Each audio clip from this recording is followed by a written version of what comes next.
Every fighter Britain put into the air in the summer of 1940 is in this video, including the 4 that had no business being there. By the last week of October, Fighter Command had as many fighters standing on its airfields as it had in July, not more pilots. The same number of aircraft after losing more than 700 of them. And the reason has almost nothing to do with the one aeroplane everybody remembers. For this, I went through the combat records of the 71 squadrons the Air Ministry officially recognizes in this battle. If Fighter Command broke, the invasion barges already loading in the Channel ports sailed. That was the whole arithmetic. 1,259 pilots between Germany and the end of the war in the West. Everybody knows the Spitfire saved Britain. But in July 1940, there were almost twice as many Hurricanes in service as Spitfires, and the Hurricane is credited with somewhere between 55% and 60% of every German aircraft brought down in the campaign. It was slower, it was older, and it was built out of steel tube and fabric. On the 7th of July, 3 days before the battle officially began, Fighter Command could put 644 fighters into the air, flown by 1,259 pilots. 56 squadrons. Across the Channel, 20 minutes flying away, sat between 700 and 800 single-seat Bf-109s, 200 twin-engined Bf-110s, and over 1,000 bombers. On those numbers, Britain should not have lasted a month. But Hugh Dowding had spent 4 years building something no air force in the world had.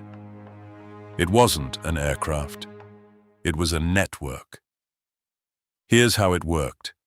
Along the south and east coasts, around 20 chain home stations, radar towers, using a technology so new it wasn't yet called radar, picked up formations up to 100 miles out, sometimes while they were still forming up over France. Those warnings didn't go to the pilots. They went down dedicated telephone lines to a single room at Bentley Priory, the filter room.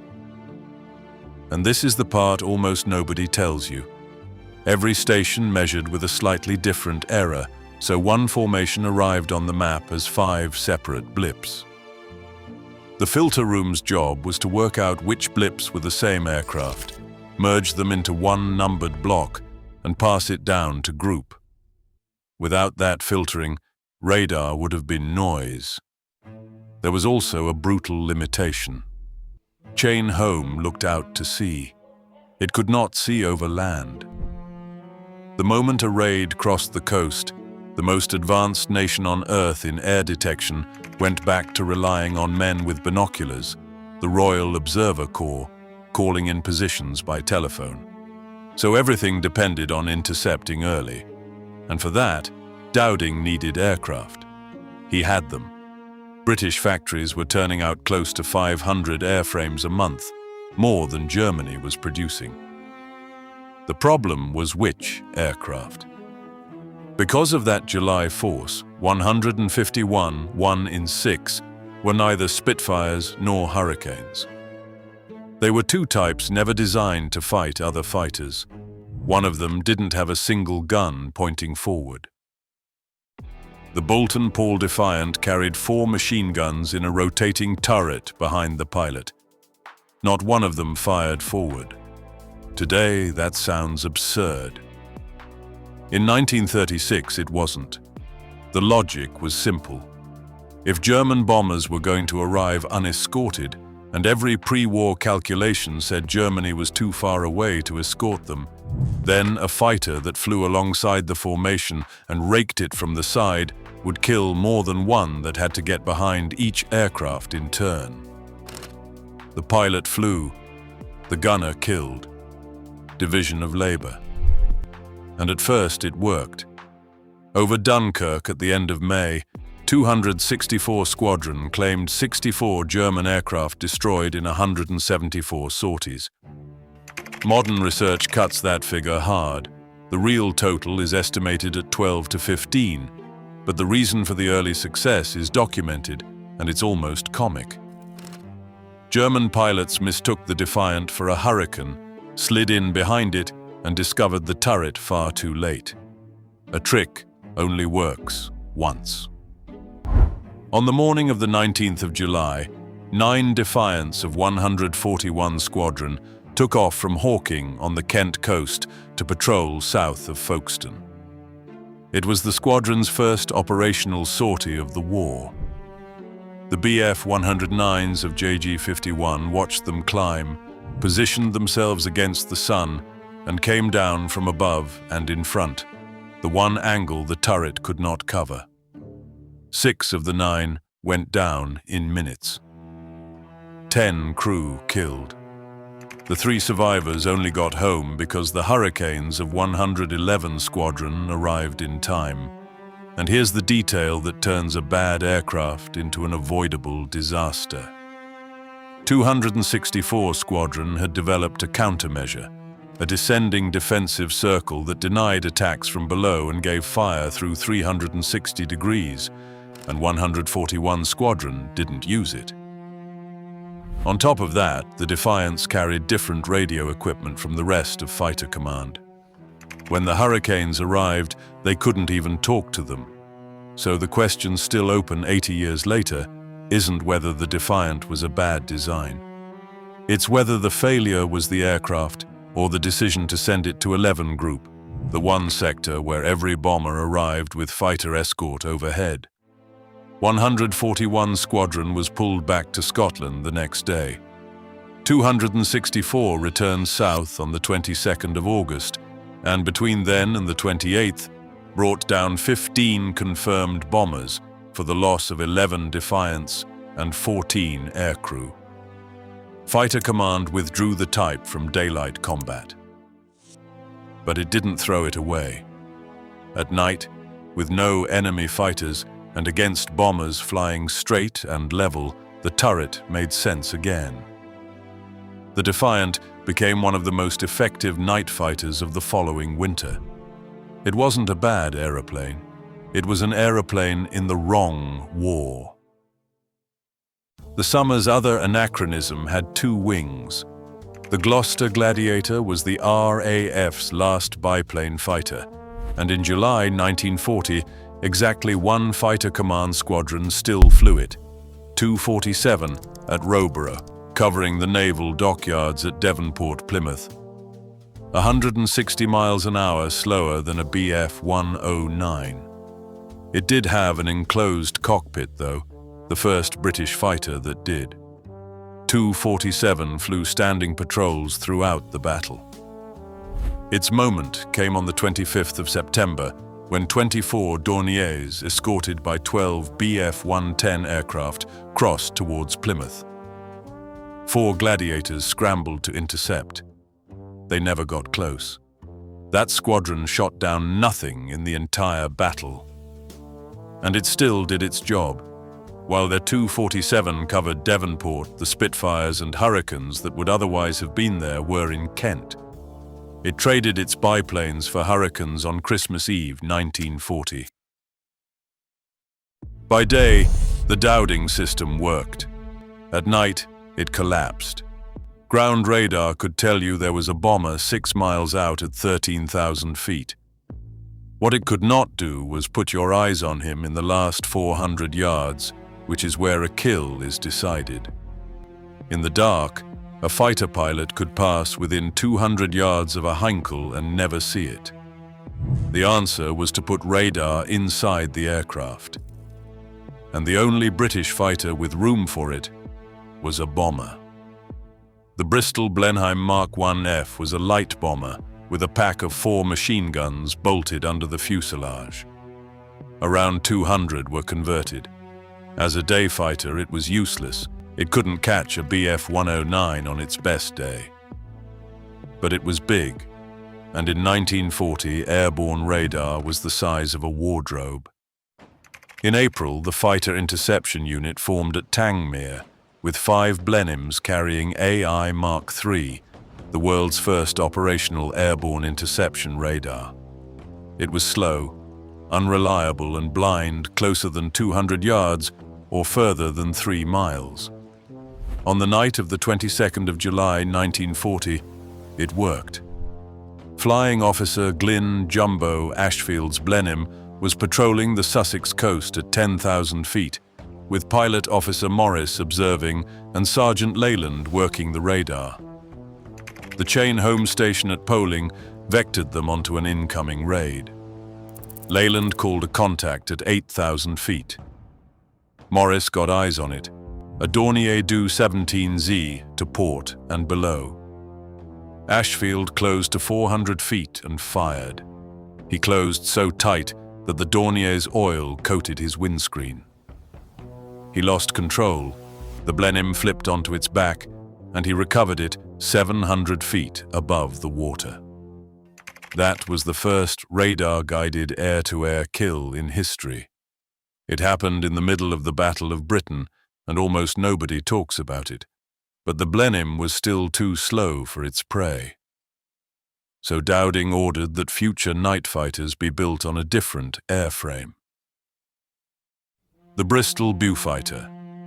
Mark 1F entered service in September 1940, with the battle already well advanced, joining 25, 29, 219 and 604 squadrons. Around 320 miles an hour, and an armament nobody else in the sky could match, 4 20mm cannon in the nose, plus 6 machine guns in the wings. It shot down almost nothing during the battle. Its first radar kill came on the 19th of November, 3 weeks after the official close. But the Beaufighter was never the aircraft of that summer. It was the aircraft of the following winter, the one that broke the night blitz. Then there's the fighter that could have changed everything and arrived too late. On paper, the Westland Whirlwind was the most advanced fighter in the RAF in 1940. Twin-engined bubble canopy with all-round vision, and 4 20mm cannon grouped in the nose. No convergence, no compromise aiming, every round going to one point. 360 miles an hour. Down low it could handle anything, including a Bf 109. The problem was the engines.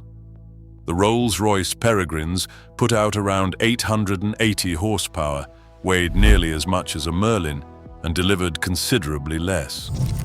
Worse, above a certain altitude their small supercharger choked and the power fell away. And this battle was fought high. In the summer of 1940, Britain needed every Merlin coming off the line for Spitfires and Hurricanes. Rolls-Royce was phasing the Peregrine out. 263 Squadron received its Whirlwinds in July but wasn't declared operational until December. Its first confirmed victory came on the 8th of February 1941. 114 were built. The best low-level fighter Britain owned never fired a shot in the battle. 3 left, and they belonged to the Navy. When Fighter Command ran short, the Fleet Air Arm handed over aircraft and pilots. 2 naval squadrons appear on the official list, 804 with Sea Gladiators and 808 with Fairey Fulmars, both in Scotland. Neither saw much of the Luftwaffe. The Fulmar had 2 seats because the Admiralty insisted that over open sea you needed a navigator.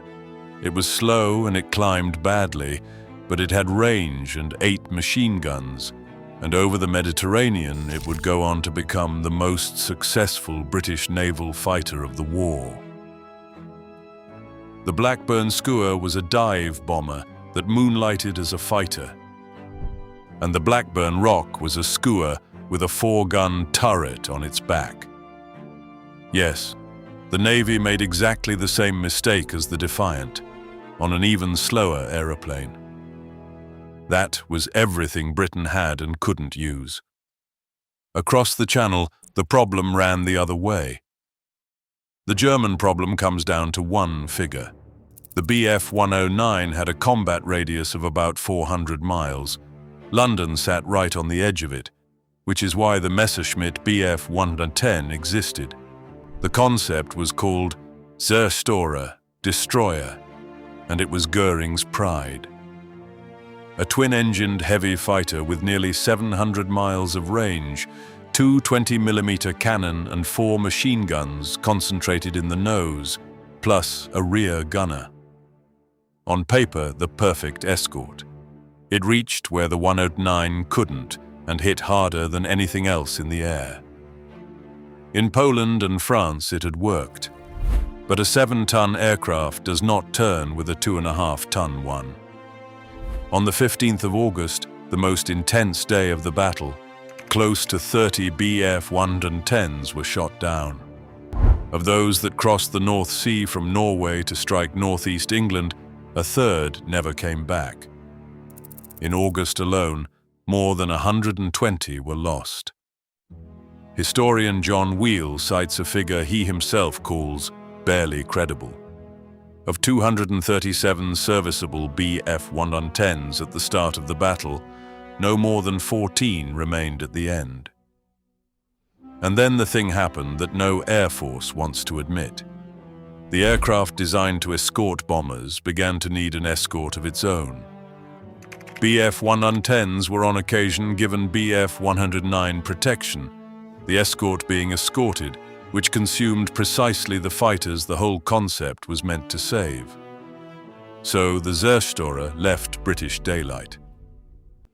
Like the Defiant, it found its place at night. As a night fighter over Germany, it was lethal for years, which left the Luftwaffe with one real fighter. The Messerschmitt Bf 109E was, in the Imperial War Museum's assessment, arguably the best fighter in the world in 1940. Faster than a Spitfire Mark I at altitude, better in a dive, and armed with two 20mm cannon plus 2 machine guns against 8 British rifle-caliber machine guns. It also had a technical advantage that decided fights. The 109's Daimler-Benz used direct fuel injection. British Merlins used a carburetor. In practice, if a Spitfire shoved the stick forward to bunt into a dive, the fuel floated up in the carburetor and the engine coughed and lost power for a moment. The 109's didn't. It could push over hard and run. British pilots learned to half-roll before going down, so they wouldn't lose the engine at the worst possible instant. The men flying them weren't novices either. Adolf Galland, Werner Mulders and Helmut Wick had come through Spain, Poland and France with years of real combat behind them. But the 109 flew with a clock running from the moment it left the ground. It's commonly cited that over London it had around 10 minutes before it had to turn for home. Other sources put useful combat time over southern England at closer to 20. Either way, the result is the same. The most dangerous fighter in the sky spent most of its sortie watching the fuel gauge. And when the bombers started taking losses, High Command ordered close escort. The 109s were tied to slow formations, forced to fly low and slow, giving up the altitude and speed that were the only things making them deadly. Of the roughly 1,100 Bf 109s, the Luftwaffe started the battle with around 650 were lost. Against them, Fighter Command had 2 aircraft. And the one that did most of the work isn't the one you're thinking of. Sidney Cam didn't design the Hurricane from scratch. He designed it from a B-plane. Underneath, the Hawker Hurricane was a Hawker Fury with the top wing taken off, a riveted steel tube frame, fabric covered along the rear fuselage. In 1935, that was already old technique. The Spitfire was stressed skin metal, the modern route, and that is exactly why the Hurricane won the battle. A Spitfire with a holed fuselage needed a factory. A Hurricane with a holed fuselage needed a fitter with a fabric patch, some dope and a couple of hours. It was repaired on the airfield between sorties, with tools that were already there because they'd been used on biplanes for decades. Multiply that across a whole summer, and you have an AIR force that doesn't bleed out. The numbers carry the rest. In June 1940, Fighter Command had 32 Hurricane squadrons and 19 Spitfire squadrons. In July, it had 463 Hurricanes against 286 Spitfires. Across the battle, 1,715 Hurricanes flew with Fighter Command, more than every other British fighter combined. It was also a steady gun platform, with its 8 guns grouped more tightly than the Spitfires and a calmer ride. Hitting a bomber was simply easier. So when a raid came in, a controller's preference was to send the Hurricanes at the bombers and the Spitfires at the escort. Now, let's be honest about this because it gets repeated constantly and exaggerated more. It was not rigid doctrine written into a manual. It was a tactical preference applied when time and geometry allowed, and often they did not. In the air, every squadron fought whatever was in front of it. The Hurricane had one flaw, and it was appalling. The forward fuel tank sat directly ahead of the cockpit, and the fabric fuselage burned. Pilots reported again and again how fast the flames came back at them. On the 16th of August 1940, Flight Lieutenant James Nicholson's 3-aircraft section of 249 Squadron was bounced from above by Bf 110s. All 3 were hit simultaneously. Nicholson was wounded, and his aircraft caught fire.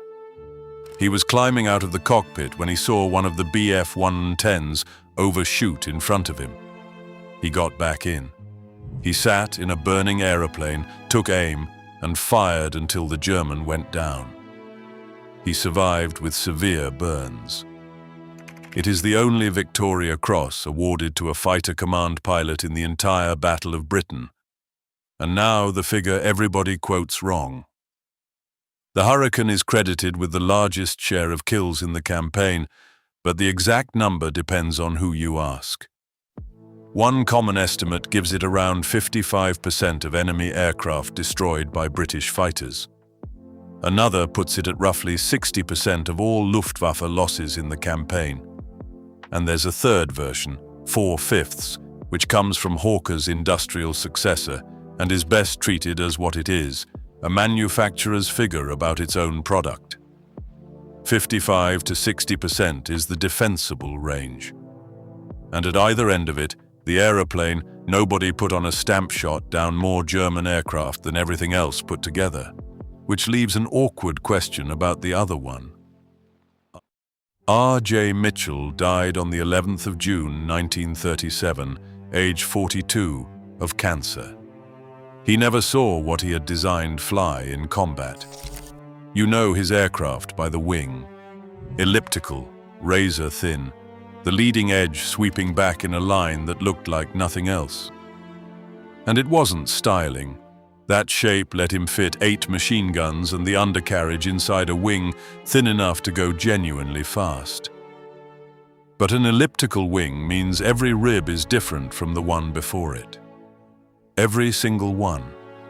You can't stamp out 1,000 identical parts and bolt them together. And there is the problem that nearly cost Britain the battle. The Spitfire was hard to build in a year when Britain had to build enormously. The answer was an immense shadow factory at Castle Bromwich in Birmingham, 1,400 acres, £4 million, run by Lord Nuffield, the Morris motor car man. He promised 60 Spitfires a week. By May 1940, he had delivered none. On the 17th of May, 3 days into the job as Minister of Aircraft Production, Lord Beaverbrook telephoned Nuffield to ask why. As the story has come down to us, Nuffield offered to give up control of the factory, assuming it was a bluff. Beaverbrook accepted on the spot and put the phone down. The plant went to Vickers, who moved Supermarine people in. June produced 10 aircraft. July, 23. August 37, September 56. It was just in time.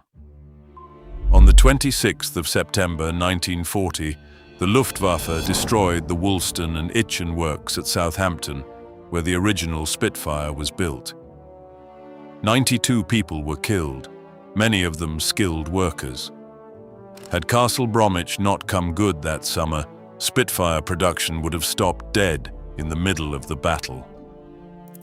The Mark II entered service in August, a Merlin 12 of 1175 horsepower and a Rotol constant-speed propeller that improved the climb. Most Mark I's and Mark II's carried the same 8.303 machine guns with 2,800 rounds, about 15 seconds of continuous fire.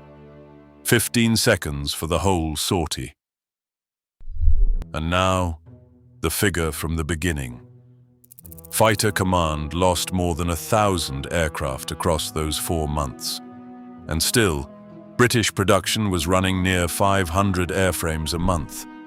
And on top of that came something almost nobody mentions.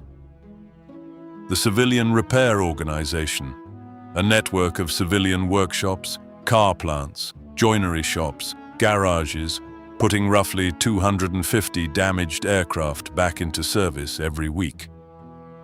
Production plus repair. So the historical consensus holds that in aircraft numbers, Fighter Command was as strong or slightly stronger at the end of the battle than at the start. Britain didn't win because it had the best fighter. It won because it could replace what it lost faster than Germany could destroy it. But there is one thing no shadow factory manufactures. Around 2,900 pilots flew at least one operational sortie in this battle. About 550 never came back. The aircraft were never the scarce resource. In September 1940, while Fighter Command held the sky, the British Army had nothing to hold the ground with. At Dunkirk, it had left behind virtually every vehicle and tank it owned. If those barges had ever crossed, the fighters in this video were all that stood between Germany and a disarmed island. And here's what almost nobody knows. 5 years later, that same army rolled into Germany with tanks designed during that very emergency. Some were disasters as expensive as the Defiant. One of them turned out to be the best British armoured vehicle of the war, and hardly anyone can name it. That story is here. Every British tank of World War II explained, from the disaster of Dunkirk to Berlin.